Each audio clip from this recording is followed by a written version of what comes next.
Le système, il adore l'endettement. J'ai compris une chose avant toutes les autres. Le système, il cherche pas des gens riches. Il cherche des gens qui sont endettés.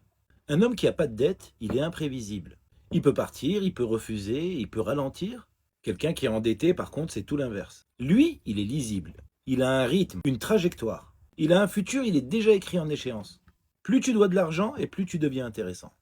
Dans les banques, la dette, c'est pas vraiment un problème. C'est juste une preuve réelle d'existence.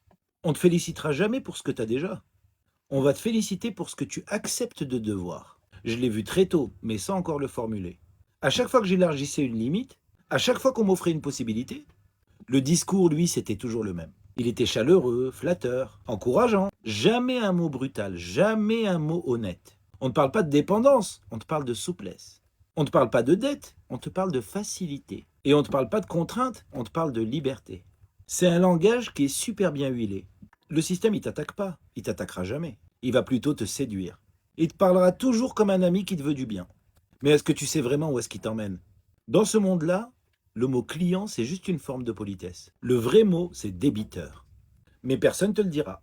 J'ai observé ce langage un peu partout. Dans les beaux bureaux feutrés, dans les brochures brillantes, et aussi dans leurs phrases toutes faites, qu'on repère déjà à des kilomètres. Anticipez vos projets, simplifiez votre quotidien, offrez-vous ce que vous méritez.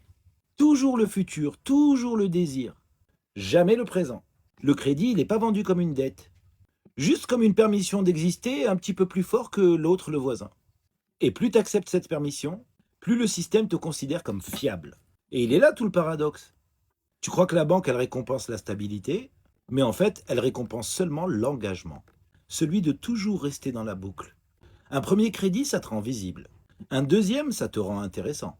Un troisième crédit, et là, tu deviens indispensable. À ce stade, t'es plus un individu, t'es juste un flux. Je voyais bien que tout ce système ne reflétait pas sur la contrainte, mais sur une idée plus perverse. La normalisation. Tout le monde fait comme ça. Tout le monde a un crédit. Tout le monde rembourse. La dette, ça devient donc un état naturel. Comme si vivre sans elle, tu devenais une anomalie. Et plus c'est répandu, et moins c'est vu comme un danger. C'est pour ça que le système adore l'endettement, parce qu'il est stable, parce qu'il est prévisible, parce qu'il se mesure. La personne libre, elle peut toujours disparaître. Le débiteur, lui, jamais. Il revient chaque mois, il signe et il accepte. Et le plus grand, le plus important, c'est qu'il espère. Il espère rembourser, il espère respirer, il espère qu'un jour il sortira. Mais sortir, le système, il ne l'a pas prévu. Le système, il s'écroule pas quand les gens ils doivent trop d'argent.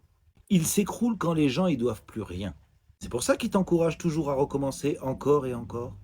Ils vont te dire tu peux lisser ta dette, tu peux étaler la dette, tu peux la repousser aussi. Jamais à la finir. À ce moment-là, tu te sens ni piégé, ni menacé. Moi, je venais de comprendre la logique. Et la comprendre, c'est pas encore la contester. C'est juste d'arrêter de subir aveuglément. J'étais pas en guerre contre le système. Même pas j'étais en opposition contre lui. J'étais toujours en observation. Par contre, ce que je voyais, c'était clair et limpide. Le système, il n'est pas violent. Le système, il est juste patient. Il ne te prend pas ce que tu as. Il t'apprend à vivre avec ce que tu n'as pas encore. Et c'est pour ça que ça fonctionne aussi bien.